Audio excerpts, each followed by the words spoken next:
नमस्कार बच्चों, आज हम कक्षा 5 का सुरभिका हिंदी व्याकरण माला लेके आए हैं, जिसमें आज हम सर्वनाम शब्द का शेष भाग पढ़ाएंगे। सर्वनाम शब्दों को कल हम लोगों ने जाना। सर्वनाम शब्द सर्वनाम शब्द जो शब्द संज्ञा के स्थान पे प्रयोग किए जाते हैं उसे सर्वनाम शब्द कहते हैं। दरअसल सर्वनाम शब्द जो है 6 प्रकार के होते हैं। पुरुषवाचक सर्वनाम, निश्चयवाचक सर्वनाम, अनिश्चयवाचक सर्वनाम, प्रश्नवाचक सर्वनाम, संबंधवाचक सर्वनाम तथा निजवाचक सर्वनाम। तो बच्चों, आज हम आप लोगों को पुरुषवाचक सर्वनाम के बारे में बताएंगे। किसके बारे में बताएंगे बच्चों? पुरुषवाचक सर्वनाम के बारे में। तो चलिए देखते हैं। ये सर्वनाम हम लोगों ने ये कल पढ़ लिया था, ये सब हम लोगों ने पढ़ लिया था। अब यहाँ पे आज हमको पढ़ना है पुरुषवाचक सर्वनाम के भेद। सर्वनाम के 6 भेद हैं: पुरुषवाचक, निश्चयवाचक, अनिश्चयवाचक और प्रश्नवाचक, संबंधवाचक और ये रहा आपका निजवाचक सर्वनाम। तो चलिए पुरुषवाचक इसके बारे में जान लेते हैं।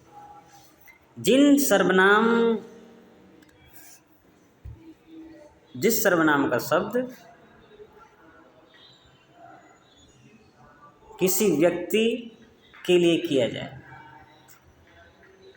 उसे, या किसी व्यक्ति के स्थान पे किया जाए, जिन सर्वनाम का प्रयोग किसी व्यक्ति के स्थान पे किया जाए उसे पुरुषवाचक सर्वनाम कहते हैं। जैसे इसमें दिया है कि जैसा कि उसके नाम से ही पता चलता है कि जो शब्द किसी व्यक्ति के स्थान पे आते हैं, जो शब्द किसके स्थान पे आते हैं, जैसा कि इसके नाम से ही पता चल रहा है कि जो शब्द किसी व्यक्ति के स्थान पर आते हैं उन्हें पुरुषवाचक सर्वनाम कहते हैं। यानी सर्वनाम हम लोग पढ़ रहे हैं पुरुषवाचक सर्वनाम, तो ऐसा सर्वनाम शब्द जो पुरुष के स्थान पे, यानी व्यक्ति के स्थान पे, पुरुषवाचक किसी व्यक्ति के स्थान पे आ जाए तो उसे पुरुषवाचक सर्वनाम शब्द कहते हैं। अब देख लीजिए, पुरुष 3 प्रकार के होते हैं। पुरुष कितने प्रकार के? 3 प्रकार के। वो कैसे? जैसे उत्तम पुरुष जो होता है उसके लिए मैं और हम का प्रयोग करते हैं। मध्यम पुरुष, इसके लिए तू, तुम, आप, है ना, तू, तुम और आप का प्रयोग करते हैं। उसी तरह अन्य पुरुष जो होता है उसके लिए वह और वे प्रयोग करते हैं। समझ गए? पुरुष कितने होते हैं? 3: उत्तम पुरुष, मध्यम पुरुष, अन्य पुरुष। समझ गए? रही बात ये, इतना समझ लीजिए कि मैं, हम, तू, तुम, आप, वह, वे, अगर ये शब्द आते हैं किसी वाक्य में तो समझ लीजिए कि वहाँ पे पुरुषवाचक सर्वनाम शब्द लगा है। यानी किसी व्यक्ति के स्थान पर अगर ये दिखे तो वहाँ पे क्या लगा है? पुरुषवाचक सर्वनाम शब्द लगा है। जैसे पूछा जाए प्रयोग, यहाँ पे दिया गया, इनके प्रयोग देखिए। जैसे मुझे या मैं, मुझे आपसे ज़रूरी काम है। तो अगर कोई पूछेगा कि मुझे शब्द जो है वो कौन सा पुरुष है ना, तो ये मैं यहाँ दिखा रहा है या मुझे, इसका मतलब उत्तम पुरुष। कौन सा पुरुष? उत्तम पुरुष, है ना। ऐसे देखिए, मुझे जो शब्द है वो किसी व्यक्ति के स्थान पे आया है ना, वो अपना नाम नहीं आ रहा है, उसका नाम नहीं आ रहा है, बल्कि उसके स्थान पे क्या आ रहा है? मुझे शब्द आ रहा है। इसीलिए ये कौन सा सर्वनाम है? पुरुषवाचक सर्वनाम, है ना। वो भी कौन सा पुरुष है? उत्तम पुरुष है। कौन सा पुरुष है बच्चों? उत्तम पुरुष। ठीक उसी तरह दूसरी लाइन में, तुम उसे घर तक छोड़ आओ। तुम उसे घर तक छोड़ आओ। तो तुम किसके स्थान पे आया है? तुम किसी व्यक्ति के स्थान पे आया है। तुम, अगर तुम नहीं होता तो वहाँ कोई व्यक्ति होता, है ना। जिस व्यक्ति को कहा जा रहा है वहाँ कोई व्यक्ति है, इसीलिए कहा जा रहा है कि तुम उसे घर तक छोड़ आओ। तो जो तुम शब्द है वो पुरुषवाचक सर्वनाम शब्द है। कौन सा शब्द है? पुरुषवाचक सर्वनाम शब्द। इसीलिए ये तुम पुरुषवाचक सर्वनाम है। और कौन सा पुरुषवाचक है? मध्यम पुरुष का। कौन सा पुरुष है? मध्यम। तुम जो है ये मध्यम पुरुष का पुरुषवाचक सर्वनाम शब्द है। नीचे देख लेते हैं। नीचे दिया है कि यह मोहल्ला उन्हें अच्छा लगता है।